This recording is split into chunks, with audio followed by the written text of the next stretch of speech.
dice el gobierno para deslegitimar el paro, para criticar el paro? Y se lo dice a la ciudadanía, para que la ciudadanía lo acompañe. Dice, el paro es político. Es una redundancia hablar de paro político. ¿Por qué? Porque todo paro es político. Toda persona es política. Un hombre de 42 años estuvo 21 días detenido en Mendoza. Lo controlan en la frontera de entre Mendoza y San Luis y le detectan 2 kilos de un polvo. Resulta que dijeron que era cocaína, la gendarmería. Este hombre estuvo injustamente detenido 21 días porque en realidad lo que llevaba era talco. A medida de que Javier Milei va perdiendo consenso social, se van profundizando sus rasgos autoritarios. Todos los días, ¿viste? Cuando me voy a dormir, pienso, juntaremos la plata, tenemos que pagarle a los profes. Estamos convocando con clubes de barrio, con entidades empresariales, pequeñas y medianas empresas, a este apagón nacional. Esta es la Argentina real. Nosotros somos un club que tenemos una cuota social de 12.000 pesos. ¿Podés trasladar a cuota?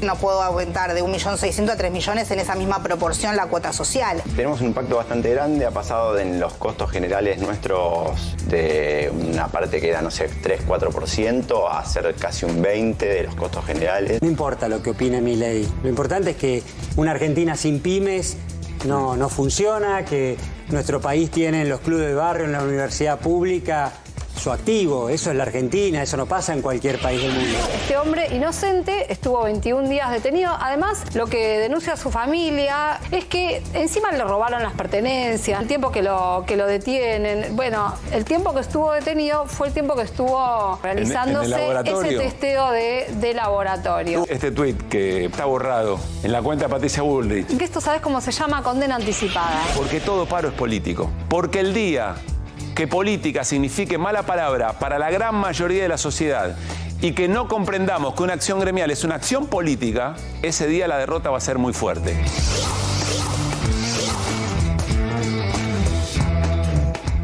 ¿Qué tal? ¿Cómo anda? Muy pero muy buenas noches. Bienvenidas, bienvenidos a QR. Bueno, seguimos dando vueltas en QR tratando de separar lo accesorio de lo importante, siempre con humildad, sin pretensión de tener la verdad absoluta, pero de algo de eso vamos a hablar. El riesgo del pensamiento único.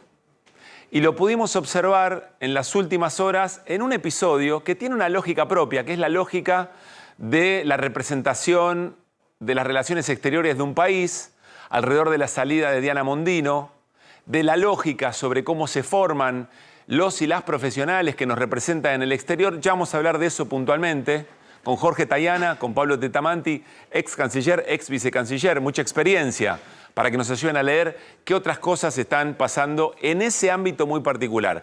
Pero este episodio, la salida de Mondino, ayuda, o por lo menos nos da una idea de qué otras cosas están pasando y que el gobierno muestra con mucha crudeza, con mucha claridad, de manera transparente, de qué manera va acumulando política frente a la debilidad parlamentaria, por ejemplo, y en otros aspectos también. Hoy lo expresó el vocero presidencial Manuel Adorni. Vamos a escucharlo y a ver si podemos ir relevando capas de un asunto muy complejo que, insisto, tiene el riesgo de estar frente a la posibilidad de un pensamiento único, que nunca es bueno, siempre es buena la diversidad, siempre es buena la idea y la discusión o la contraposición de argumentos. Escuchemos a Adorni. La posición del presidente es clara y acá estamos para impulsar la agenda del presidente. No estamos para sacar conclusiones propias en términos de decisiones que hay que tomar en voz o en cabeza del presidente. Lo que dice el presidente se hace. Si no se hace, todos estamos invitados dentro de nuestras libertades individuales a retirarnos del gobierno y seguir nuestros caminos por fuera de la agenda del presidente. Bueno, muchos analistas, muchos colegas, respecto de esta definición que no es nueva, hasta el propio presidente la dejó por escrito en un mensaje al cuerpo diplomático, han sido, insisto, muy críticos. Francamente, a mí me parece que Adorni tiene razón y que es una máxima de la política. El presidente llega votado para llevar adelante determinado proyecto de país, en este caso Javier Milei, su mirada sobre la Argentina, su mirada social, su mirada política, su mirada económica, su mirada institucional. Y entonces lo que demanda es que los funcionarios que nombra para llevar adelante esa tarea en cada una de las áreas tienen que responder a la mirada que el presidente tiene del mundo. Y el que no lo acepte se tiene que ir. Hasta acá, la verdad es que no hay mucha cosa para sorprenderse. Ustedes dirán, bueno, el modo en que se dice, poco cuidadoso, ciertamente ofensivo. Sí, estoy de acuerdo. Eso es un rasgo característico del gobierno de Javier Milei. Pero en el fondo, hasta les diría, el gobierno anterior, con las diferencias internas, envidiaría la claridad que tiene el presidente y su vocero respecto de qué cosas tienen que hacer los funcionarios nombrados para llevar adelante esas políticas.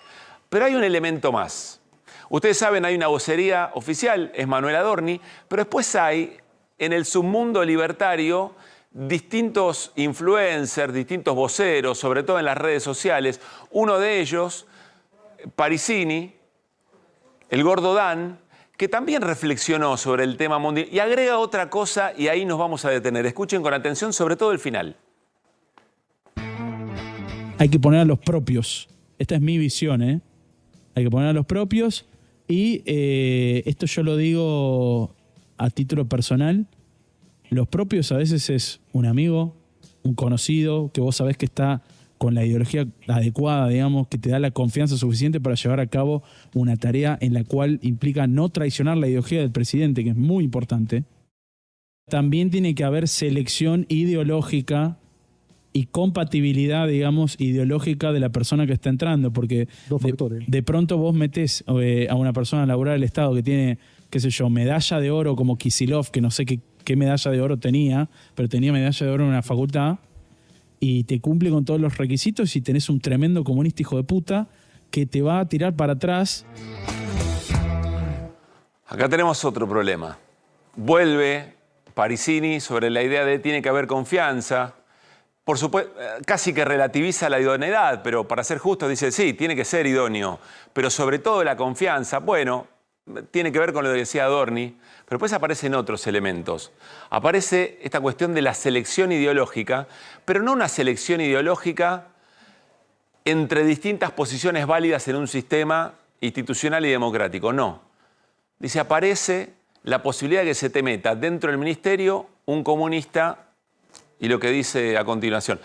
Yo sé que hoy por hoy se dice cualquier cosa en la televisión y vale. Tratemos de bajar un poco los decibeles, cuidémonos, cuidemos el lenguaje, es muy rico y lo podemos expresar de muchas maneras. Entonces dice, cuidado, porque, y además comunista, ya parece que comunista significa un montón de otras cosas, porque todo el que piensa distinto al gobierno es comunista. Entonces, o comunistas somos todos, o eventualmente nada es ser comunista, pero se utiliza de una manera muy clara para segregar. Se utiliza de una manera muy clara para decir, esto está fuera. ¿Se acuerdan el videoclip del virus? Bueno, esa es la idea. Es decir, hay una violencia, hay un marcar, hay un señalamiento que deslegitima, que no habilita la discusión. Por eso el agregado. Y esto es un problema, esto sí es un problema.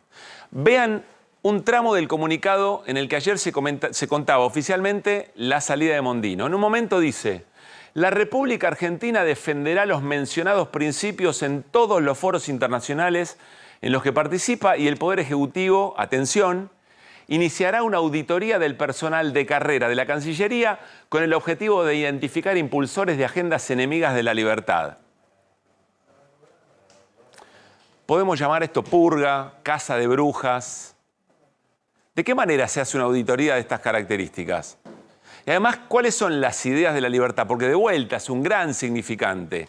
Casi que el gobierno está diciendo, voy a ser muy autoritario y voy a someterte a la libertad. Curiosa manera de llegar a la libertad, previamente, insisto, con este tipo de procedimientos, con ese tipo de descalificaciones de aquello que no es igual a lo que yo propongo. Entonces, nada tiene que ver con la lógica de que un ministro se alinee con el presidente y hasta tenga confianza. Eso está bien. Insisto, ojalá otros gobiernos hubieran tenido la misma firmeza en la diaria de los ministerios. Se hubieran ahorrado muchos otros problemas, hubieran sido más eficaces en las políticas públicas. Pero acá estamos pasando a otro lugar. ¿En qué otra cosa lo vimos en las últimas horas? Bueno, el Estado tiene una enorme cantidad de instrumentos para llevar adelante en la sociedad y bajar ese mensaje respecto de lo que se dice se va a hacer en Cancillería. Porque esta idea, por supuesto que le va a los ministros y a las ministras, a los funcionarios. Ahora, funcionarios de funcionarias que lo observan a Milei, lo escuchan decir una cosa un día, otra cosa decir otra. Bastante temor pueden llegar a tener los funcionarios. Che, ¿y ahora qué hacemos? ¿Qué decimos? Ahí hay algo también para observar si uno quiere eventualmente asumir responsabilidades en un gobierno de estas características. Pero corramos a los ministros y a los funcionarios. Pensemos en comunicadores muy alineados con el gobierno, que también bajan esta línea y replican este mensaje. Y pensemos cómo permea este mensaje en la gente. Mensajes de violencia política en la sociedad, que luego va a dirimir sus discusiones en los ámbitos más cercanos con la misma vehemencia. ¿Por qué? Bueno, porque frente a la debilidad de un gobierno que dice yo llegué con nada, con 2 escarbadientes, pero mirá cómo me la banco y mirá lo que consigo, frente a esa debilidad legislativa, el modo de acumular parece ser la emocionalidad violenta, el discurso violento, segregar al otro. Expresión máxima de esto y de los riesgos de los instrumentos del Estado utilizados para esto, lo que escuchamos ayer en las estaciones de ferrocarril, en los medios de transporte, los parlantes. Escuchemos otra vez. Los sindicalistas no te dejan trabajar. Por medida de fuerza de los gremialistas Moyano y Miró para cuidar sus privilegios, este miércoles no habrá servicio de transporte. Si te obligan a parar, llama al 134. Le preguntaron a Manuel Adorni sobre esto, también sobre el mensaje en Mi Argentina, sobre las pantallas en las estaciones, y Adorni dijo, no, en realidad son instrumentos que el Estado usa para informar, y nosotros estábamos informando cuáles son las líneas para denunciar eventualmente si alguien estaba presionando para ir a parar sin voluntad de un trabajador de llevar adelante la medida de fuerza. Esto no es eso. Esconderlo detrás de la intención de usar eso para informar política del gobierno, que está bien, lo han hecho otros gobiernos también, no es lo mismo que señalar con nombre propio y además ofrecer la delación. Es otra cosa muy distinta, es de otros tiempos, es distópico, es el Gran Hermano de 1984, como ayer lo decíamos. Y acá empezamos a ver problemas. Muy interesante la discusión que tenían Máximo Montenegro y Ricardo Alfonsín hace minutos nada más, aquí, en esta señal. Ricardo Alfonsín decía algo, miren, podemos pensar de distinta manera cualquier cosa, pero cuidado con naturalizar estas cosas, cuidado con naturalizar esta manera violenta de llevar adelante objetivos políticos. Si no nos damos cuenta, si no lo alertamos a tiempo, corremos grave peligro. Llamado de atención, y cerramos, para 2 espacios en este momento, para 2 formas de organización política en la Argentina. Primero, aquellos legisladores y legisladoras, parte activa de la vida política del Congreso, que observan esto, dicen qué bárbaro, cuánta violencia, y sin embargo después reproducen de una u otra manera y legitiman a un gobierno de estas características o que hace este tipo de cosas. El segundo elemento, quienes en este riesgo institucional, en esta degradación institucional, está haciendo grandes negocios. Empresarios que están haciendo grandes negocios porque Milei se lo permite, porque sus políticas económicas se lo permiten y no tienen los cuidados que deberían tener y no alertan con la capacidad que tienen de hacerlo del riesgo institucional. Arrancamos QR, advertencias sobre la emocionalidad violenta como modo de hacer política número 1000 para este programa. Con las voces del día, dale. Acabamos de hablar con el presidente de la Argentina, el señor Javier Milei, y me dijo que él consideraba que era una traición lo que había hecho su canciller, la señora Diana Mondino, una traición a la Argentina en haber votado a favor de Cuba y en contra del embargo norteamericano en las Naciones Unidas. El presidente tiene una relación muy sólida con el que sigue siendo todavía embajador en los Estados Unidos, pero va a ser el próximo canciller, como se ha anunciado, y lo considera que es la persona adecuada para ocupar esa función. Acusarlo a Alfonsín de golpista, la verdad que es un gesto despreciable. Que había luchas internas como hay en todos los momentos, por supuesto que sí. Afirmar que eso es un golpe de Estado verdaderamente es un desatino histórico, no tiene ningún fundamento. En un momento te disfrazaste de pingüina cuando estabas con Cristina, en un momento te disfrazaste de gata cuando estuviste con Macri, en un momento te volviste a disfrazar de pingüina con bigote cuando estuviste con Cristina y ahora estás disfrazada de leona. Yo creo que tenés más currículum para ser animadora en Temaiken que para estar trabajando de funcionaria en algún gobierno. Lo bueno de la libertad es que haya pensamiento variado, porque el pensamiento único es el silencio de los cementerios, ¿no? O sea, la libertad tiene como elemento de base la diversidad y el intercambio de pensamientos diversos.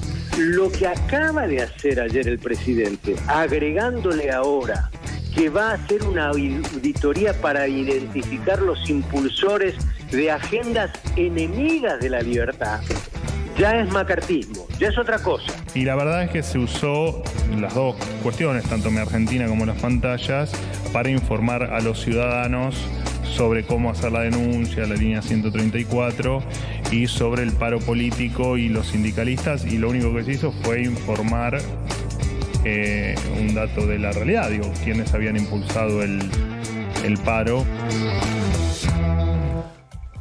Buenas noches para todo el equipo de QR. Señor Martín Granowski, ¿cómo le va? Buenas noches. Hola, Fer Cerolini. ¿Qué tal? Irina Hauser. ¿Qué tal? Hola, Flor Gutiérrez, ¿cómo anda? ¿Cómo va? ¿Mejor? ¿Ya está Mejor, todo resuelto? mejor, todo resuelto. Muy bien. Che, le volvemos a mandar un gran abrazo a Hernán Lecher,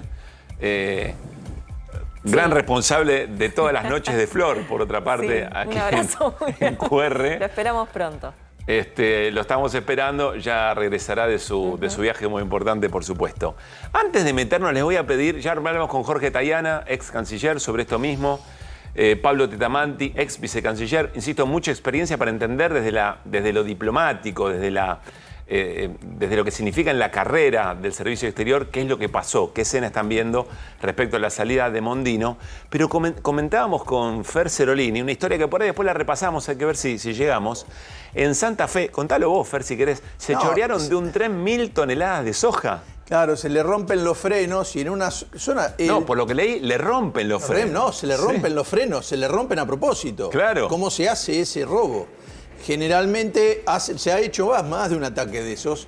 Se le rompen los frenos, pero el tema es cómo podés, por más que le saques a los camiones después las patentes, todo, ¿cómo pueden sacar 1000 toneladas de soja que entra como una especie de marabunta de gente en algunos sectores que la van bajando? ¿Cómo se llevan 1000 toneladas de soja de un tren? Realmente es una película del oeste. Así es. Porque lo de las vacas, a veces ve que pobre, cae la vaca, empiezan a correrlo, a carnearla. Además la vaca la faenan en el momento, la claro. La faenan se ve, pero acá realmente 1000 toneladas es un montón de plata. Se la llevan de postada la vaca, claro. Es decir, realmente estaban diciendo, estaban tratando de encontrar el tema, han parado los homicidios en Rosario, pero 1000 toneladas de soja la vieron pasar. No, y 100 personas coordinadas para un robo de estas características. Lo que estuvimos leyendo, estamos investigando un poco más el tema, a ver si lo podemos hacer en profundidad, pero nos sorprendió y de eso estábamos hablando. Yo no sé nada, lo que sé que me quedé dije, hace un ratito. No puede ser, es como pasa un elefante por acá y nadie lo vio pasar. ¿De qué hablamos un ratito, Irina? Javier Milei tiene un problema judicial. Bueno. Tiene un problema judicial por las cosas que dice. Por ejemplo, cuando dice que hay periodistas ensobrados. Bueno, en un ratito nos vamos a meter en eso también. Flor, ¿de lo económico qué? Sí, extiendan el blanqueo. Se ve que está siendo muy exitoso. Ingresaron ya 18.000 millones de dólares en efectivo. El gobierno salió a festejar, pero también anunciaron que hasta el 8 de noviembre va a estar disponible esta primera etapa que se puede blanquear en efectivo. ¿Es la solución a los problemas cambiarios que tiene nuestro país? Bueno, en un ratito lo vamos a hablar. Viene Diego Giacomini hoy también a charlar con nosotros, economista, una mirada liberal, muy cercano en un momento a Javier Milei. Casi que comenzaron a andar este asunto juntos, escribiendo libros. Vamos a ver qué mirada tiene, insisto, un economista liberal sobre el momento del programa económico de Javier Milei.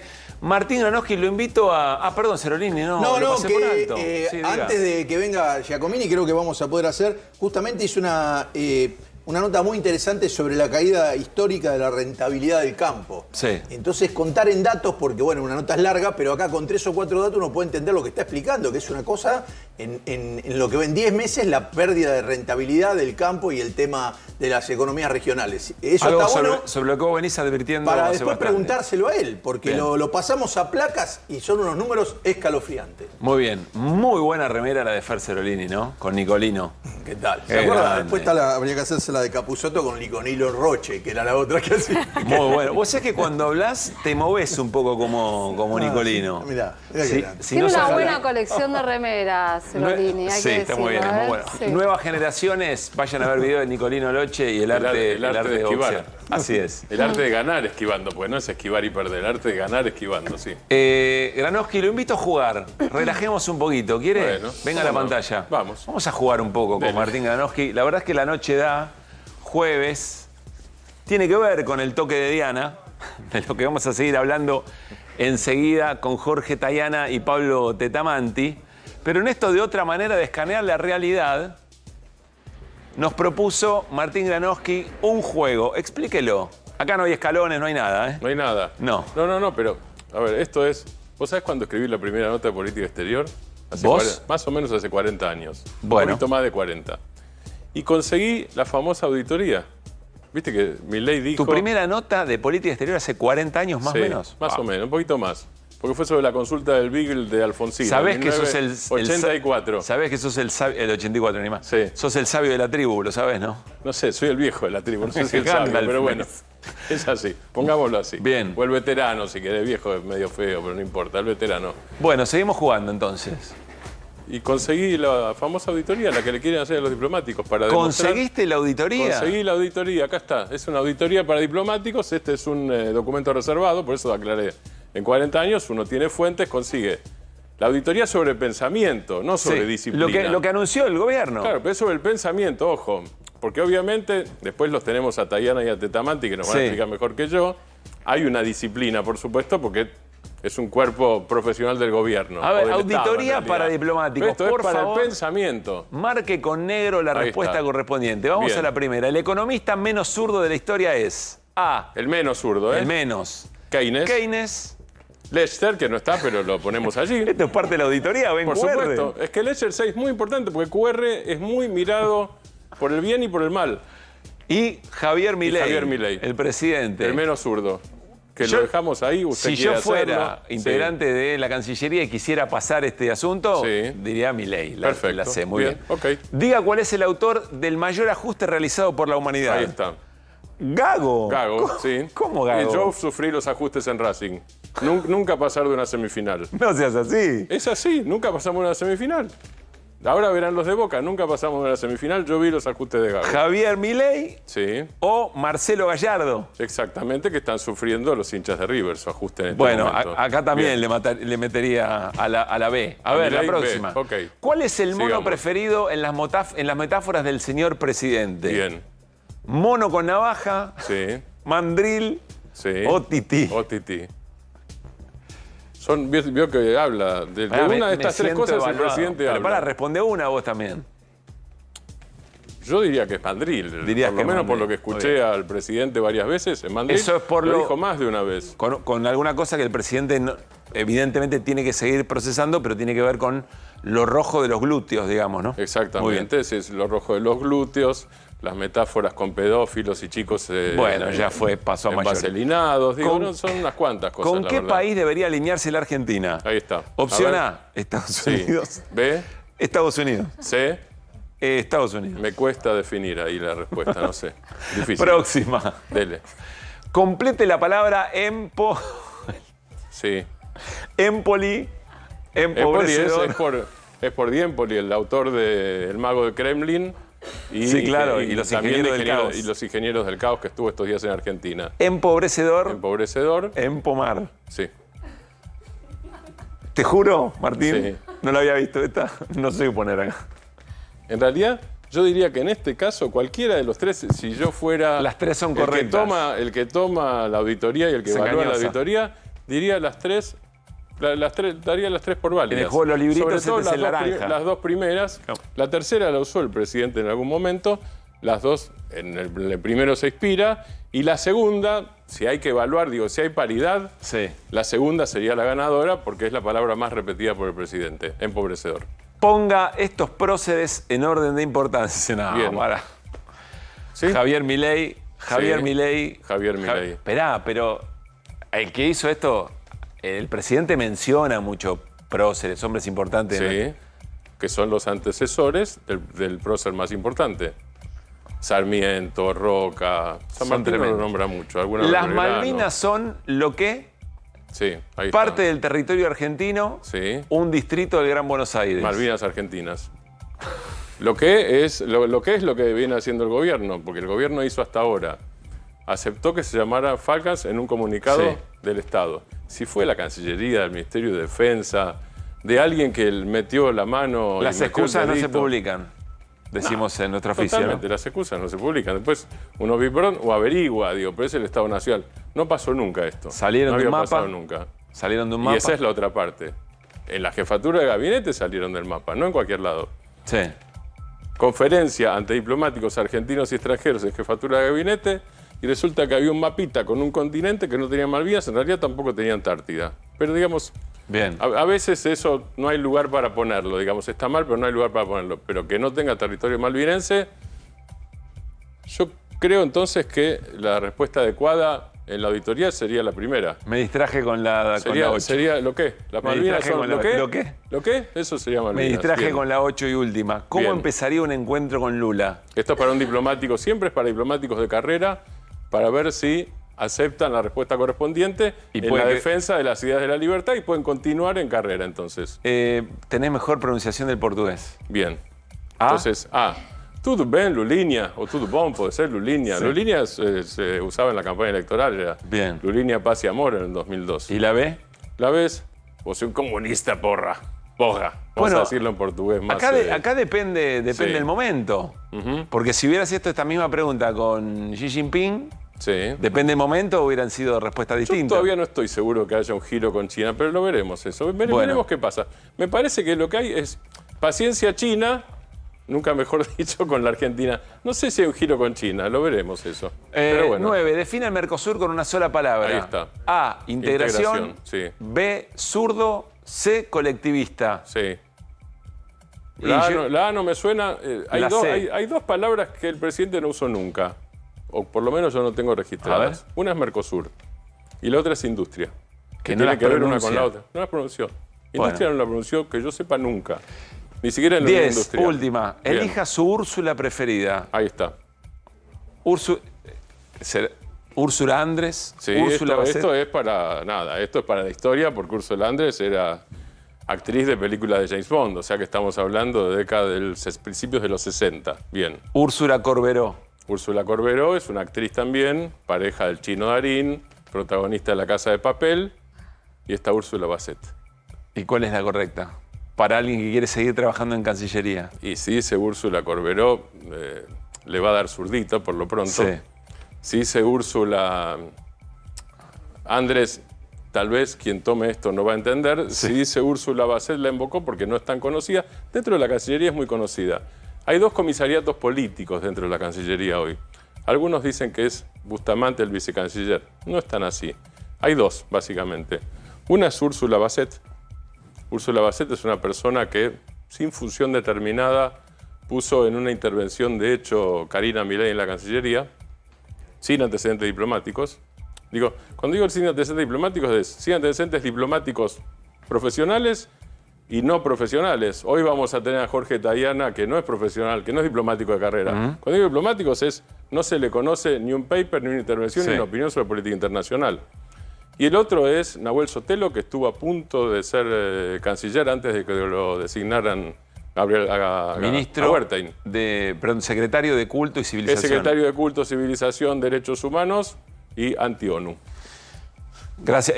Veníamos de joda, esta tenía información posta. Esta tenía Úrsula Bassett. Gracias, Martín. Al contrario. Bueno, vamos a ir a nuestra mesa, vamos a hablar en serio. Perdón, Martín. No, usted me ofende. Usted me ofende. Tiene razón. Está Jorge Tayana, está Pablo Tetamanti, ex canciller, ex vicecanciller. Pero vamos a ir con palabra de Juan Gabriel Tocatlián, que hoy en una radio colega, en un medio colega, hacía una caracterización, trataba de identificar lo grave, más allá del episodio Mondino y de la propia Mondino, qué es lo que se está observando por detrás de este movimiento. Dale. Lo que acaba de hacer ayer el presidente, agregándole ahora que va a hacer una auditoría para identificar los impulsores de agendas enemigas de la libertad, ya es macartismo, ya es otra cosa. Ya es otra cosa. Además no sabemos cuál es el test, que se le va a hacer un hisopado a los funcionarios para ver si están contra la libertad, un test de Roger para ver si psicológicamente defienden la libertad o no.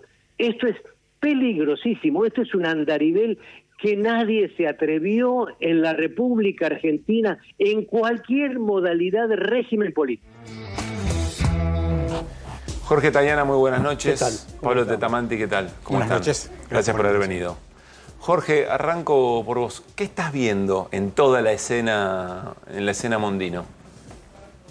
Bueno, me parece que es el fracaso evidente de una política exterior, o de un intento de política exterior, si concedemos que se puede llamar así, del gobierno de Milei, que culmina en esta primera etapa. Es decir, lo interesante, más allá del debate de la forma de salida, más allá del voto y más allá de la cosa realmente represiva, claramente, que es lo que recién mostraban con Martín sobre la auditoría, que es una palabra que no tiene ningún sentido poner ahí. Es una especie de control ideológico. Pero más allá de eso, a mí lo que me parece que es más interesante es que la señora la echan probablemente por la única medida correcta que tomó en casi un año de gobierno. Y no es una arbitrariedad mía. La echan porque votó con 187 países. 187 países. Solo votaron en contra de esa medida. Los Estados Unidos, que son los que imponen sanciones unilaterales a Cuba, cosa que está prohibido en general por el derecho internacional, que Estados Unidos no lo respeta, e Israel, que tiene las mismas características. Y se abstuvo Moldavia, que no se sabe bien tampoco si se abstuvo. O sea, una vez que Argentina tiene una política de hace muchísimo tiempo de evitar las decisiones en relación a los conflictos internos, de buscar la solución pacífica de las controversias, de no usar el uso de la fuerza, en este caso prohibiendo, de tener la doctrina Drago en relación a las deudas y la posibilidad de bloqueos y imponer sanciones a un país por eso, una vez que tenemos una política que hace ¿cuánto tiempo? Creo que de la Rúa fue el último que se abstuvo. Que se abstuvo, sí. Ni siquiera votó a favor. Y acá se vota a favor. Es un disparate, como es un disparate casi toda la política exterior del gobierno del presidente Milei.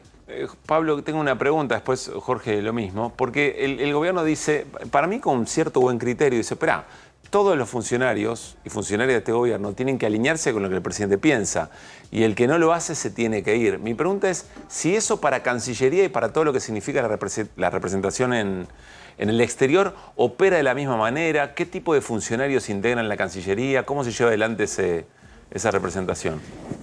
La respuesta a eso puede ser larga o corta. Hagamos un ejemplo. Jorge Tayana fue jefe mío, él era canciller. Yo era un funcionario de la Cancillería.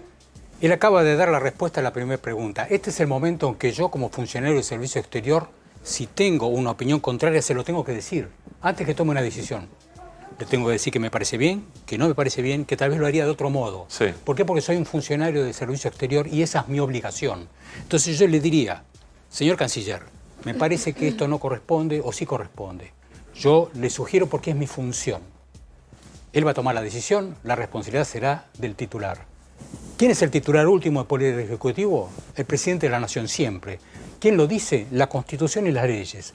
¿A qué están sujetos los funcionarios del Servicio Exterior? Al respeto de la Constitución y de las leyes.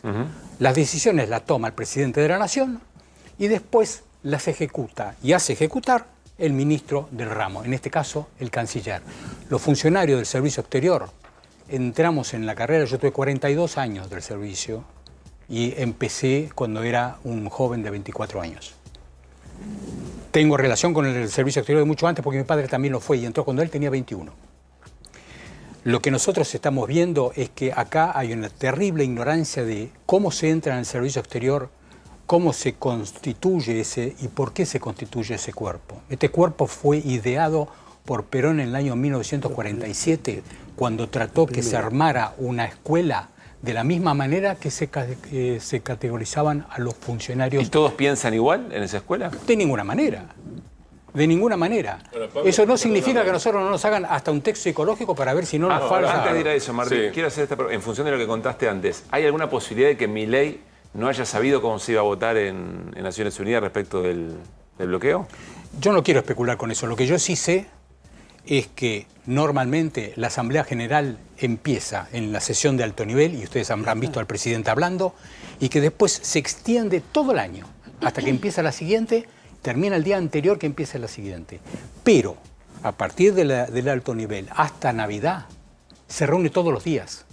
Por lo tanto, las instrucciones que se le imparten a la delegación, que no puede estar preguntando cada 5 minutos, a pesar de que ahora con el teléfono es más fácil, la tienen escrita de antes.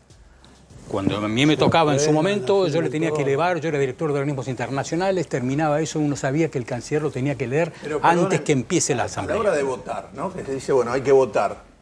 ¿Hay un botón que apretar? ¿Qué se hace? ¿Cómo es? Pero lo que pasa es que eso ya tiene una respuesta escrita. Uno sabe que tiene que contestar. No, por eso. Pero en hay los igual, casos que son hay un voto como en el Senado o en diputados. ¿Se aprieta algo? Sí, se aprieta un botón. Y ese lo aprieta el que está ahí. El que está en la mesa. Que en está este caso, sentado en la... Si está el canciller, y si no el que está en su reemplazo o no. Sí, normalmente el embajador en Naciones Unidas, ya sea que se reúnan en Nueva York, como fue en este caso, o el embajador ante Naciones Unidas en Ginebra. Entiendo que el embajador que se está yendo de Naciones Unidas. ¿También lo echaron a ese? Lo habían Le echado estaba cambiando, antes. pero todavía no se había hecho el reemplazo. Ahí sé que tiene pregunta Martín, pero volvamos a ver el párrafo del comunicado de la salida de Mondino y todo el tema de la auditoría. Le quiero preguntar a Pablo Tetamanti y a Jorge Tañana cómo cae esto en el cuerpo diplomático. De nuevo, la República Argentina, después de explicar, ¿no?, la salida de Mondino, la República Argentina defenderá los mencionados principios en todos los foros internacionales en los que participa y el Poder Ejecutivo iniciará una auditoría del personal de carrera de la Cancillería con el objetivo de identificar impulsores de agendas enemigas de la libertad. ¿Cómo cae esto dentro del cuerpo diplomático, Jorge? Como cae en cualquier parte que lo van a reprimir por su pensamiento, mal. Y más en un ambiente o en un espacio en donde la toma de decisiones casi siempre tienen contenidos políticos. Segundo, no es la primera. El gobierno ha hecho varias contra los diplomáticos. Por ejemplo, eliminó la posibilidad de un dinero que se cobra cuando se va afuera y le quieren imponer el 35% de impuesto a la ganancia. Y la verdad que es dinero que necesitan para pagar la escuela. Si usted va, casi van a un paro, ¿no? No sé si alguna vez se dio una cosa si así. Va a China, a Japón o a Pakistán, donde se hablan idiomas muy difíciles y usted tiene chicos, los tiene que mandar a un colegio que hablen o inglés o francés, o el idioma español va a ser muy difícil conseguir. Entonces, todo eso, o la vivienda, requiere una serie de cosas. Es decir, primero, ya había hecho una reforma jubilatoria, pero digamos, eso dejémoslo aparte, lo se hizo antes. Ahora hay una incomprensión o una bajada de precio y una falta de aliento a que los funcionarios salgan y activen en el exterior. Porque además no solo tienen que estar, tienen que moverse, tienen que ir a un lado, tienen que pasar por una cosa. Ya había tomado medidas. Ya había un malestar muy fuerte. Después se hicieron una cosa que yo particularmente no estoy de acuerdo, es que se ha permitido a embajadores, se le ha dado el acuerdo en el Senado, a embajadores que no tienen domicilio fiscal en Argentina, que es el caso del próximo canciller, lo que a mí personalmente me parece que es un escándalo. Es decir, vamos a poner... Si senador por el peronismo como fuiste, no hubieras dado el acuerdo. No, me parece que es escandaloso. Un señor que dice, me mudo a Uruguay, no vivo en Uruguay, me mudo a Uruguay para dar domicilio fiscal y no pagar impuestos en la Argentina, es el que nos va a representar en el país. Bueno, eso es, digamos, está bien, eso es consecuente con tenerlo a Caputo, que es el fugador serial de los préstamos en el Ministerio de Economía. Y Pablo, ¿tiene el cuerpo diplomático herramientas para resistir esa auditoría? ¿O te imaginas cómo puede ser? Sí, claramente me lo imagino. Porque no es la primera vez que en la República Argentina se dicta una ley de prescindibilidad. La última ley de prescindibilidad es de la dictadura militar del año 1976. Explícanos qué es una ley de prescindibilidad. La ley de prescindibilidad le permitía al gobierno de ese momento echar a la gente del servicio exterior y de los demás ministerios se venía el caso porque les parecía que no pensaban como debían. Y se los acusaba de ser o inmorales o de no ser capaces. ¿Eso ya ocurrió? Sin ninguna prueba. Ya ocurrió. Y de hecho, muchos funcionarios del Servicio Exterior recuerdan eso. No había ocurrido después que volvió la democracia. Nunca más. Ellos fueron reincorporados la mayoría. Fueron reincorporados, cosa que yo sé, porque entre otras cosas el presidente Alfonsín le pidió a mi padre que presidiera la comisión de reincorporación de los que habían sido echados injustamente. ¿Tu viejo había sido echado o...? No, mi padre renunció el día del golpe. El día del golpe renunció y se tuvo que ir del país. Pero más allá de eso, y para no hacer esta respuesta como una cosa personal, para hablar en serio, esto que acaban de publicar es una amenaza que tiene como único objetivo que la gente entre en pánico, pero es absolutamente falta de claridad. ¿Por qué? Analicemos la situación. Más allá de si la canciller o ex canciller sabía o no sabía, la República Argentina tiene una larguísima tradición de no aceptar las sanciones unilaterales, ni el uso de la Fuerza Armada para hacer cumplir una decisión. Empecemos desde la época que se le gusta al gobierno actual hablar. Porque el primero que dijo eso fue Drago, en la famosa doctrina Drago. Eso se transformó después en la cláusula Calvo, que fue aceptada internacionalmente como una cláusula por la cual había solamente ciertas limitaciones para poder reclamar una deuda comercial por algún acuerdo que se hubiera hecho. ¿El presidente de Drago quién era? Sí. Entonces, estamos en época de Roca. Ahora, trajeámoslo para acá. La República Argentina estuvo siempre en contra de la toma de decisiones y de sanciones unilaterales. ¿Por qué? Porque nos parecía una cosa mala. ¿Por qué? Porque las sanciones legales internacionales solamente las toma el Consejo de Seguridad o alguno de los foros que tienen esa posibilidad. Corte Internacional de Justicia, Corte Penal Internacional, para los temas comerciales la Organización Mundial del Comercio. Entonces yo tengo limitado quién me puede tomar una sesión legal. Las sanciones que le aplica Estados Unidos a Cuba no son una sanción solamente a Cuba. Pretendió Estados Unidos en su momento que otros países que tenían inversiones en Cuba, por ejemplo España, tuviera que aplicar una sanción que era una norma bilateral de los Estados Unidos por el problema que bilateral tiene Estados Unidos con Cuba. Esto que está haciendo el gobierno, estas amenazas respecto o esta persecución ideológica, ¿está bien si lo llamamos así? Sí. Va a tener un impacto directo en la manera en que la Argentina es representada a través de la regla de juego del servicio exterior. Yo lo que digo es que es importante primero conocer la historia porque cada decisión que uno toma la tiene que tomar en virtud de lo que es para la República Argentina. ¿Por qué le interesa a la República Argentina que no se puedan tomar sanciones unilaterales sin pasar por donde corresponde? Porque no queremos víctimas de eso, porque la Argentina no tiene la capacidad que tiene Estados Unidos, que se borró de todos los sistemas que le pueden aplicar sanciones. Argentina no. Somos miembros de la OMC y esperamos que nosotros eventualmente... Toda decisión va a impactar eventualmente en el modo en que Argentina también es... Y yo históricamente no me puedo olvidar que una de las sanciones económicas más rápidas asumidas por los países de Occidente se le aplicaron a la República Argentina en menos de 48 horas con lo de Malvinas. Nos aplicó la Comunidad Económica Europea, nos aplicó Australia, nos aplicó Nueva Zelanda y tardamos años en superar esas sanciones económicas y lo hicimos gracias al apoyo de América Latina. Esta es la historia. Ahora, me dicen a mí que me van a tomar un análisis ideológico a ver si yo entiendo qué quiere el presidente de la nación y lo que me dicen es que yo tengo que estar con las democracias y con los regímenes liberales. Toda Europa votó igual que la Argentina, a favor de la resolución. Como bien dijo Jorge Tayana, 187 de 193 países votaron a favor. Solamente 2 votaron en contra, que es uno, porque Israel en esto siempre vota igual que Estados Unidos, haga lo que haga, una vez se abstuvieron ellos también. Tenemos la abstención de Moldavia y 2 países que estaban ausentes, a pesar de que salen en muchos diarios como si hubieran votado. Ucrania y Venezuela, por temas que hacen a que su presentación... Y entonces, Jorge, en función de lo que nos cuenta Pablo, con esta gravedad, ¿por qué Milei hace lo que hace con la Cancillería y con la representación exterior? Porque es más o menos lo mismo que hacen todos, ¿no? Así como insulta a los periodistas y los dice sobrados, y hoy la Cámara afortunadamente ha revertido la absolución que le habían dado a Milei por el tema Fontevecchia, hace lo mismo con los periodistas, hace lo mismo con la Cámara Legislativa y después también le saca leyes que le votan los que son insultados, lo cual es una cosa un poco... Pero acá no hay un objetivo de orden geopolítico, digamos. No, acá hay un orden de disciplinamiento. Si lo que no quiere... Hacia afuera, digo.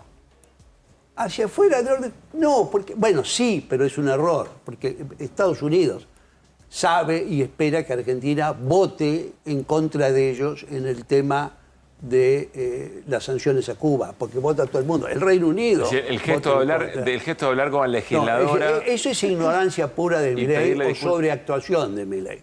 Milei no debe saber, le van con el cuento, votamos en contra de Estados Unidos e Israel con el resto del mundo. ¡Qué barbaridad! Échenla a esa señora. Ahora, eso es sobreactuación e ignorancia. Yo creo que las dos cosas probablemente. Ahora, cuando en este caso quieran hacer este tipo de test, a ver cómo piensan los diplomáticos. El primero que diga, a mí no me hacen ningún test, ¿la justicia qué va a hacer? ¿Qué tienen pero es que si tú no van a llegar a esto. Van a poder hacer. Es un disparate, pero bueno. Pero además hay mecanismos de evaluación y de ascenso. Hay una junta de calificación en la Cancillería. No, pero una cosa es idoneidad, otra cosa es qué piensan respecto de las agendas del... No, las agendas no. La agenda de la disciplina libertad... es una cosa y patrullaje ideológico mental es otra, sí, ¿no? pero eso no lo pueden hacer a través de un método que no sea la Junta, que ya lo hace. Muchas veces ha habido juntas que han hecho persecución ideológica. Veamos cuántos han ido en la lista de ascensos que mandó este gobierno en diciembre al Senado. No hay ninguno que tenga alguna participación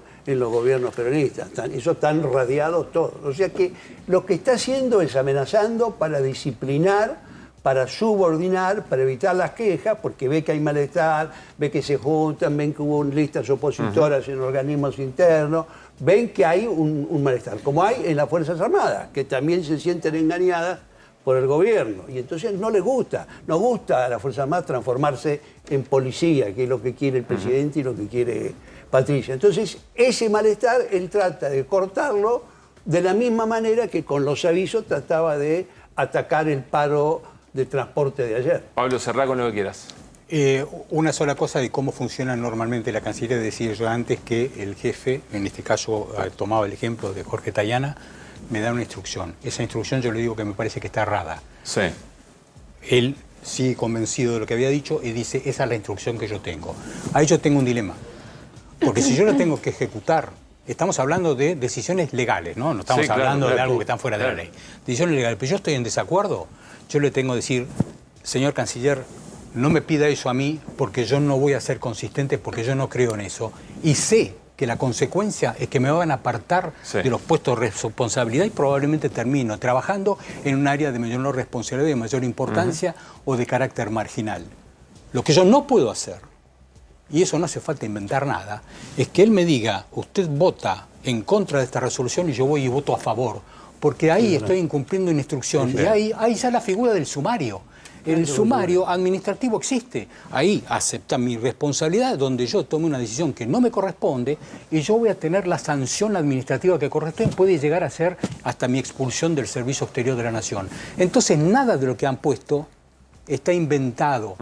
Por ende, coincido en esto con lo que dice Jorge Tayana, esto es solamente para amedrentar y para que la gente se asuste. Y lamentablemente sé por repercusión de algunos colegas que esto ha generado en más de uno un nerviosismo que piensa, ¿y lo mío cómo sigue? Jorge, Pablo, gracias por haber venido. No, gracias a ustedes. Muy amables. A ustedes. Nos vamos a ir a la pantalla, cambiamos de tema, nos vamos a meter en lo económico con Flor Gutiérrez. Y nos vamos a la pantalla. Vamos a hablar del blanqueo. Gracias. Y acá lo tenemos, mirá. Portada nueva, porque claro, cambió. Teníamos una que tenía que ver con el fin del blanqueo, pero blanqueo recargado, porque hace muy poco rato se extendió. ¿Y por qué, Flori? ¿Qué significa esto? Bueno, es importante. ¿Viste cuando exprimís el jugo de la naranja y decís, ya está, no hay más, déjalo, pero siguen exprimiendo? Bueno, le quieren sacar todo el jugo al blanqueo, todo el jugo que puedan. Lo extienden esta primera etapa hasta el 8 de noviembre inclusive. ¿Y por qué? Bueno, porque generó que ingresen divisas, ingresen dólares en efectivo al sistema bancario por 18.000 millones de dólares desde que está vigente.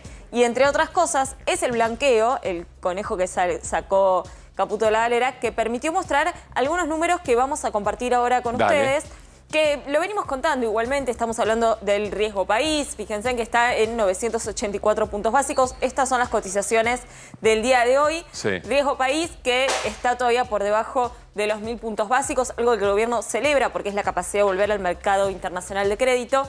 Los financieros que bajaron en octubre un 7%, el MEP 1.130 pesos y el contado con liquidación que operan sobre todo las grandes empresas 1.158 pesos. Y esto me parece que es lo más importante, ¿no? Las compras en el mercado de cambios de octubre por parte del Banco Central, que terminó con un saldo positivo por 1.530 millones de dólares. Algo que es importante en este momento, en octubre, no es común que el Central compre reservas en octubre. Generalmente por estacionalidad, octubre es un mes malo. Bueno, pudo comprar reservas. Esto es gracias principalmente al blanqueo. Ahora, la pregunta que nos hacemos, Pablo, es, ¿alcanza? ¿Sirve el blanqueo para pensar que estos números se van a poder sostener en el mediano o en el largo plazo? Los dólares que tenemos hoy en las reservas del Banco Central, ¿son los dólares necesarios para abastecer la demanda que hay por parte de los importadores, por parte, por ejemplo, de los argentinos que viajan al exterior? Sobre todo si es cierto lo que dice Milei, que hay brotes verdes, que hay recomposición, que los salarios mejoran, va a haber mayor demanda y seguramente mayor demanda de dólares también para ese crecimiento de la economía. Acá estamos viendo, como siempre en el gráfico del CEPA, la línea superior es las reservas brutas. Lo que pasa es que uno no puede usar todas las reservas brutas, porque ahí, por ejemplo, están los encajes, que son los depósitos que tiene la gente en el banco, pero están en 28 mil millones de dólares. Eso es la totalidad. Ahora, los líquidos, los disponibles para utilizar, están en negativo todavía, casi por 6.000 millones de dólares. O sea, no es una situación holgada en este momento la que tiene el Banco Central.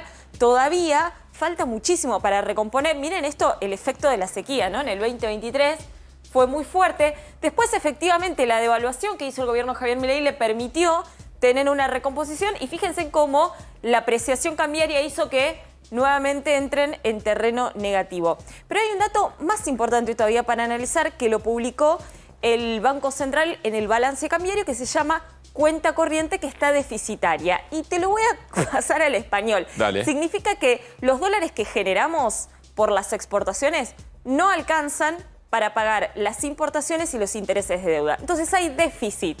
Digamos, hay déficit de dólares en este momento. Hay déficit en este momento y empezó en mayo. Ustedes miren, cuenta corriente cambiaria, céntrense en mayo, hasta acá tenía superávit, supone que está todo bien, que los dólares que tenés te alcanza para hacer frente a la demanda.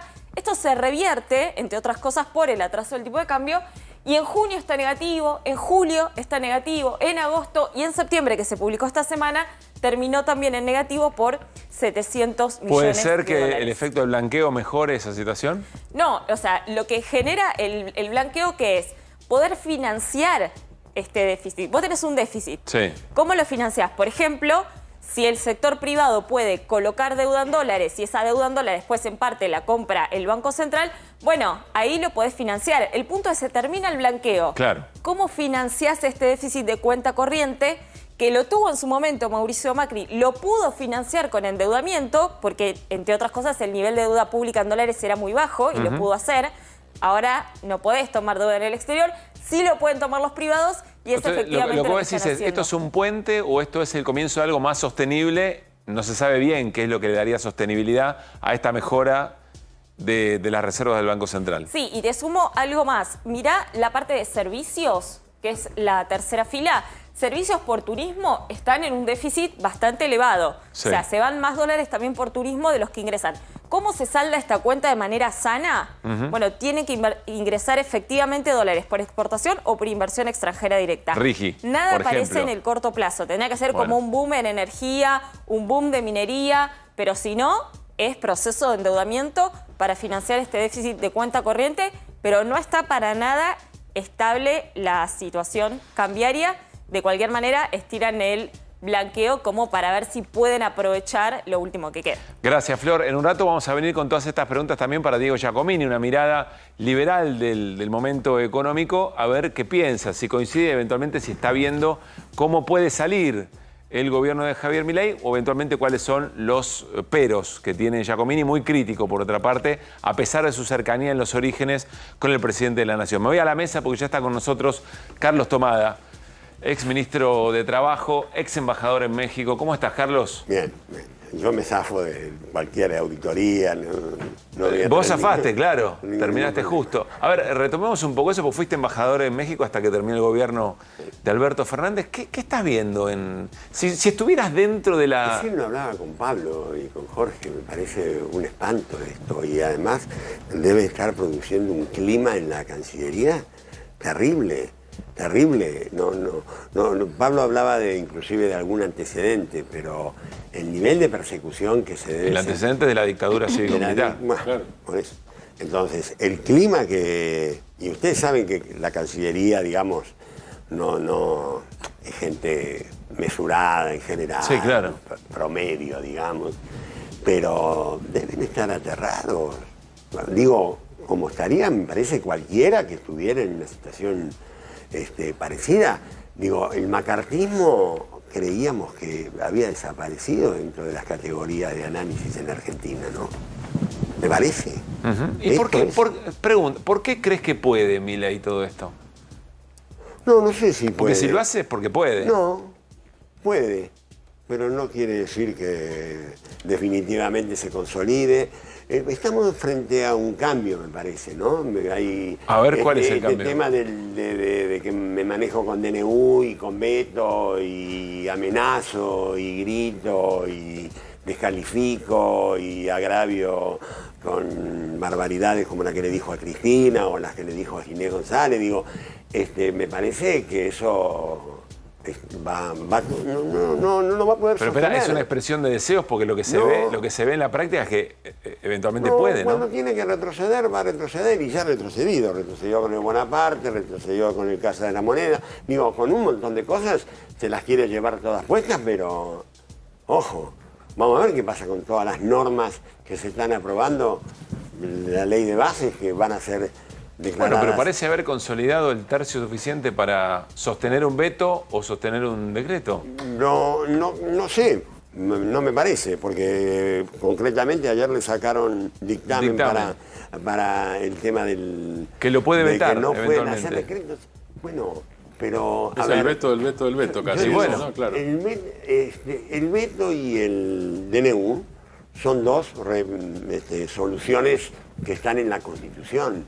Son border, ¿no? Son límites, son excepcionales. ¿Cómo vos creés que puede manejar, digamos, DNU para todo lo que se le dé la gana hacer y después veto para todo lo que no quiere que ocurra? No, yo no creo que no pueda. Si repasamos la historia ¿Y por qué crees que no? Yo creo que son, y además de todo, son muy ignorantes, ¿no? Digo, repasando la historia argentina, vos no ves situaciones que se puedan sostener, salvo en dictaduras, tanto tiempo con ese nivel de autoritarismo, con ese nivel de... Pero estamos en una época muy distinta, Carlos, ¿no? Parece haber cambiado. Es más, te lo pregunto, tu generación política observa el modo en que se interpela a la sociedad con todo éxito y se debe hacer preguntas, che, ¿qué está pasando acá? Milei no tenía una representación en una cooperadora escolar de ninguna parte del país y sin embargo es presidente de la nación. Haciendo campaña con una motosierra. Sí, bueno, a partir de ahí todo es posible entonces. Bueno. Hoy tiene 85 diputados que lo siguen. Sí. No, 320, no, 85. Pero eso es ¿eso es una debilidad o haber podido hacer todo lo que hizo con esa cantidad de votos es una fortaleza del presidente? No, me parece que hay algunas cosas que las ha manejado políticamente bien. Pero si cree que siempre va a ser sin costo, me parece que se equivoca. Yo tengo a mi favor, perdónenme, yo sí creo en la historia maestra de vida, sí creo que hay que tener memoria sobre qué ha pasado en otras oportunidades y yo creo, no niego lo que vos estás diciendo, se ve, pero no me parece que hoy esté en la misma posición que estaba hace 3 meses, 4 meses. Carlos, ¿cómo estás viendo la vida del trabajador y la trabajadora en la Argentina desde tu experiencia en el Ministerio de Trabajo? El formal, el informal. En la cotidiana, me parece que es durísima, parece que es muy dura, con mucha preocupación, sobre todo por la incertidumbre que genera todo este clima, porque tampoco naturalicemos tanto, me parece que estamos viviendo una situación excepcional, la gente la está viviendo mal, siente que está empezando a vivir muy mal, veremos.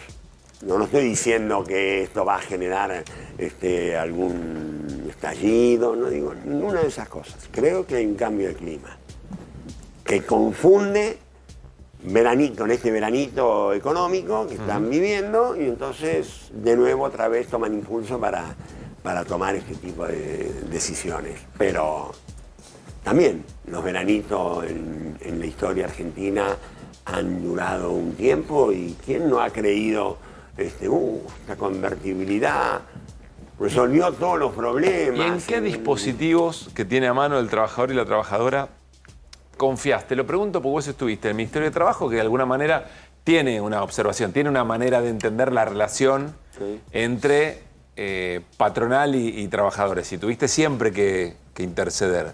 Entonces sabes leer la escena. ¿Cómo estás leyendo esa escena hoy? La representación, las negociaciones. ¿Cómo estás viendo, por ejemplo, la CGT y sus discusiones internas? A ver, yo creo que la Secretaría de Trabajo no es un lugar, digamos, confiable, porque el tema es hacer al Ministerio de Trabajo confiable para las partes, que quieran ir, ¿no? Que quieran ir a buscar una solución ahí. Bueno, yo creo que en estos momentos eso se ha ido perdiendo, por un lado. No, el tema de la CGT yo creo que no es ninguna novedad, que hay sectores más proclives al conflicto, a confrontar, y otros sectores que buscan más negociar. Me parece que lo que sí hay es una vocación de mantener esas dos líneas de acción. De mantenerlas unidas, decís vos. O sea, sí. En tu opinión, políticamente, ese es un valor y no un disvalor. Sí, porque, digamos, peor sería, como también ha pasado otras veces en la historia, vuelvo otra vez, en otras oportunidades se han rápidamente dividido entre CGT colaboracionista, combativa. Pero vos sabés que en los últimos tiempos hemos charlado con Carlos Minucci, hemos charlado, bueno, ahora vamos a escuchar a Paco Manrique, varios dirigentes el propio Moyano, que le empiezan a perder la idea idea negativa de la ruptura, y dicen: bueno, los mejores momentos y las mejores reivindicaciones del movimiento obrero fue con la CGT cuando estaban divididas. Pero quiero que escuches un testimonio en particular, el de Paco Manrique. Conversamos hace tiempo, pero dejó una idea que para mí está flotando todo el tiempo. Se ríe porque seguramente lo habrá escuchado. Paco Manrique, cuando explicaba por qué dejaba la Secretaría Gremial. Paco Manrique es del ESMATA. Es el adjunto del ESMATA, ¿no? Y se va de la Secretaría Gremial, él, de la CGT, diciendo esto. Escuchá. Mirá, te voy a decir algo que no lo digo muchas veces, ¿viste? Porque no es bueno, no me gusta, pero es lo que veo. Esto se arregla con organización o con sangre. Y yo voy a apostar siempre a la organización. Pero si los dirigentes no entendemos eso, la gente va a salir desmadrada a la calle. Porque cuando la panza duele, y cuando duele mucho, se acabaron las palabras, hermano. Se acabaron las palabras. Cuando la gente siente que no tiene nada que perder, va a salir a la banda y no va a distinguir en quién lo defendió, quién lo quiso proteger, quién peleó por ello, quién lo destruyó. Le va a pasar el cepillo a todos. A todos. No es que Paco Manrique quiere sangre. No. Lo que él dice es: hay tanta crisis, muy enojado con la CGT, hay tanta crisis de la conducción de ese dolor en la panza, que él dice: mira, si esto no se organiza y no se conduce bien, termina en lo otro. Es muy razonable lo que dice Mario Manrique, porque lo de Paco es un sobrenombre. Y a mí me parece que la CGT tiene ese debate interno. Manrique decidió salirse, el único. Yo creo que el paro de los otros días también marca... El paro de transporte. El de transporte marca una línea. Me parece que otros sectores de la CGT están acompañando otras luchas. Pero, mirá, a mí no me gusta mucho el animémonos y vayan. Animémonos y vayan. Sí. ¿No? hay que tener un poco de cuidado en eso. Y yo, por respeto al movimiento obrero, lo tengo en cuenta. Porque a mí me resulta muy cómodo. Yo creo que hay que salir. Yo creo que ya estamos con las 20 leyes que están pendientes en el Parlamento, con el nivel de pobreza, con esto, con lo otro. Hago una lista y me parece que la CGT es un momento para salir. Pero me resulta incómodo decirlo desde acá. Flor. Sí, Carlos, ¿hay algún dirigente hoy que represente a los trabajadores que no representa la CGT, que son un montón? Porque si bien la CGT tiene una centralidad absoluta, lo cierto es que hay un montón de trabajadores hoy, trabajadores y trabajadoras, que están dentro de la informalidad, que son cuentapropistas, que son monotributistas, que están en aplicaciones. ¿Quién representa hoy la voz de esos trabajadores y trabajadoras que quizás no se expresa tanto como lo vemos en algunos dirigentes sindicales? ¿Hay representación en alguien? ¿Cómo? ¿Y la UTEP no expresaba eso?